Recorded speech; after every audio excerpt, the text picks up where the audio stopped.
রাষ্ট্রীয় কোনো ঝামেলা হইলেই পরে সবার নামে মামলা হইতে হবে বা আলোকে আলো এবং কালোকে কালো বলার শির দ্বারা আমাদের সবার থাকা উচিত। হ্যাঁ, আমি আমার কাজের ক্ষেত্রে বৈষম্যের শিকার হয়েছি বেশি।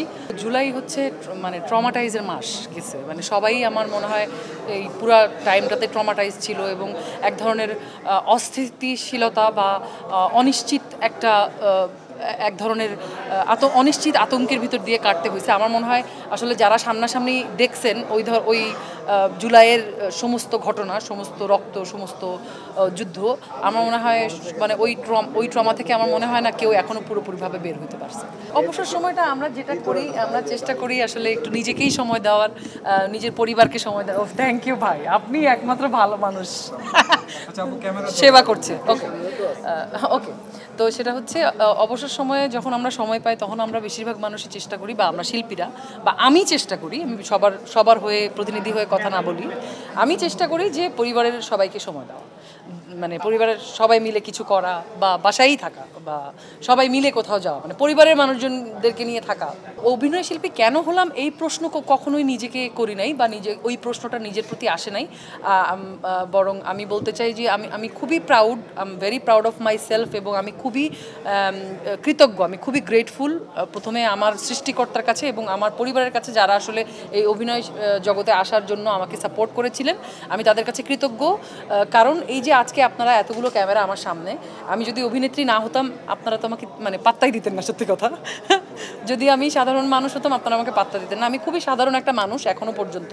সো আমি আপনাদের কাছ থেকে যেই ভালোবাসা পাই বা আমার প্রতি আপনাদের যে আগ্রহ, বা কোথাও গেলে অভিনেত্রী হিসেবে অনেক সম্মান পাই, সামহাও মানুষ চেয়ারটা ছেড়ে দেয় যে আপু বসেন।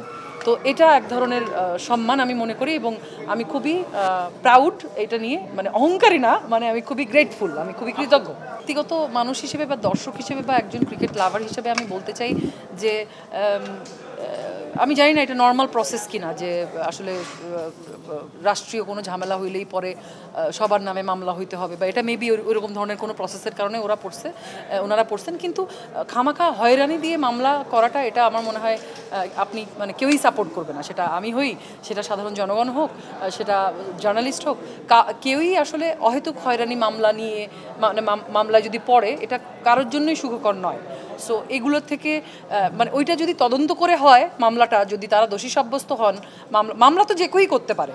কিন্তু আমাদের সমস্যা কি আমি বলি, এখন আপনিও চাইলে আমার নামে মামলা করতে পারেন, কিন্তু সমস্যা হচ্ছে আমরা জাজ করে ফেলি, মামলা হয়ে গেছে বলেই আমরা জাজ করে ফেলি। তো মানে জাজমেন্টটা এখনও আসে নাই, শুধু মামলা হওয়ার পরেই আমরা তাকে দোষী সাব্যস্ত করে দিই, ওর নামে মামলা হয়েছে তার মানে ও দোষী। বিষয়টা তো তা না, মামলা তো যে কেউ করতে পারে, আমিও এমন করতে পারি আপনার এগেনস্টে মামলা, আপনি আমাকে এই প্রশ্ন করলেন কেন, এই জন্য আমি আপনার বিরুদ্ধে মামলা করতে পারি, তার মানে কিন্তু আপনি দোষী নয়। সেটাও আমাদের মনে রাখতে হবে, যেটা আমরা মনে রাখতে পারি না বেশিরভাগ সময়। সো ওই জায়গার সেন্সিটিভ জায়গা থেকে আসলে এটা হ্যান্ডেল করা উচিত, এবং যারা আসলেই এই অরাজকতা, এই খুনের সাথে জড়িত না, তাদেরকে বাহিরে রাখা উচিত। বিভাজন চাই না, রিফরমেশন চাই, এবং একসাথে সবাই মিলে কাঁধে কাঁধ মিলিয়ে একই ছাতার নিচে আমরা কাজ করতে চাই। সেটা অভিনয় শিল্পীদের সমগ্র অভিনয় শিল্পীদের উন্নয়নে আমরা কাজ করতে চাই, এইটুকুই বলতে চাই। ওই যে বললাম যে আসলে আমরা মামলা হয়ে গেছে, একজনের নামে মামলা হয়েছে, সেটা শোনার পরই আমরা নিজেরাই জাজমেন্টে চলে যাই যে ওরা আসলে দোষী।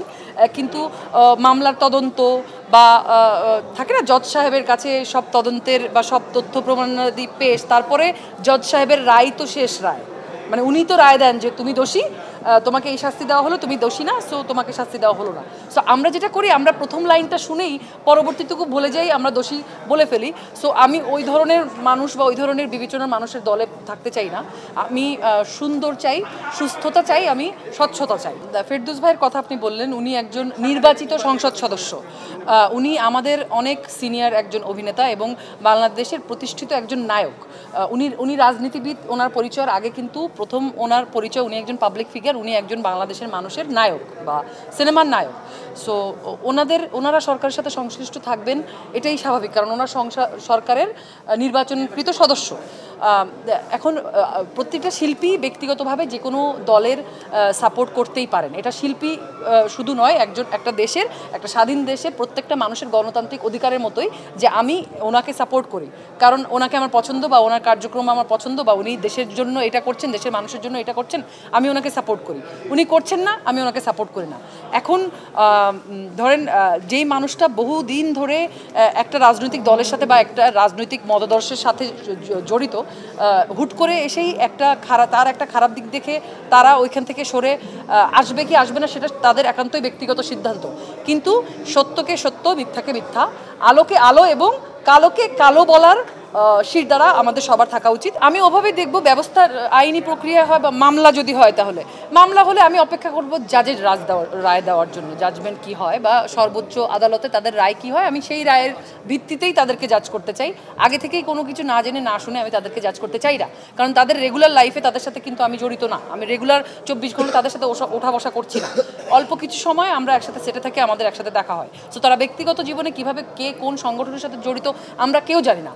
কিন্তু যেহেতু এটা অভিনয় শিল্পী সংঘ একটা সংগঠন, এটাতে তো আমরা সবাই একসাথে আছি, এইটা যেন কালিমা মুক্ত থাকে, এটাও একটা আমাদের প্রচেষ্টা। খুবই রাজনৈতিক প্রশ্ন। আমার রাজনীতিতে আসার সম্ভাবনা খুবই কম, কারণ সত্যি কথা বলতে এখনও কথা বলতে ভয় লাগে। মানে এখনও ওই মানে 2018-র পর ওই ট্রমাটাইজ হয়ে এখনও সব কথা ক্লিয়ারলি বলতে গেলে আটকায়, যে বলবো কি বলবো না। তো রাজনৈতিক বাংলাদেশে মানে ধরেন ওই যে গঠনতন্ত্র, রাজনৈতিক গঠনতন্ত্র যাই হোক না কেন, এক ধরনের নিজেরাই এক ধরনের ইনফ্রাস্ট্রাকচার নিজেদের সুবিধার জন্য আমরা তৈরি করে ফেলি। সো বাংলাদেশের পলিটিক্স আমরা সবাই করি। পলিটিক্স আসলে আমরা যে চিন্তা করতে জানে সেও পলিটিক্স করে, কিন্তু মানে পলিটিক্স কিসের জন্য, কার জন্য, বা মানে politics for what? Power? No, আমি পাওয়ারের জন্য পলিটিক্স করতে চাই না, বা রাজনীতিতে পাওয়ারের জন্য আসার কোনো ইচ্ছা আমার নেই। দেশের প্রত্যেকটা সেক্টরে রিফরমেশন হচ্ছে, সেই জন্য আমরাও এক ধরনের রিফরমেশন তো একটা প্রস্তাব, এটা তো আন্দোলন না। এটা আগে বোঝা উচিত সবার। রিফরমেশন কিন্তু একটা প্রস্তাব, এটা কোনো দাবি না, এটা কোনো আন্দোলন না, এটা একটা প্রস্তাব। হ্যাঁ, আমি আমার কাজের ক্ষেত্রে বৈষম্যের শিকার হয়েছি বেশি, সবচেয়ে বিগত 5-6 বছর আমার হাইট নিয়ে বৈষম্যের শিকার হয়েছি, আরও অনেক কিছু নিয়ে বৈষম্যের শিকার হয়েছি। এগুলো আসলে এই যে সংস্কার আসলে আমাদের নিজেদের ভিতর থেকে সংস্কার হওয়াটা প্রথম থেকে জরুরি।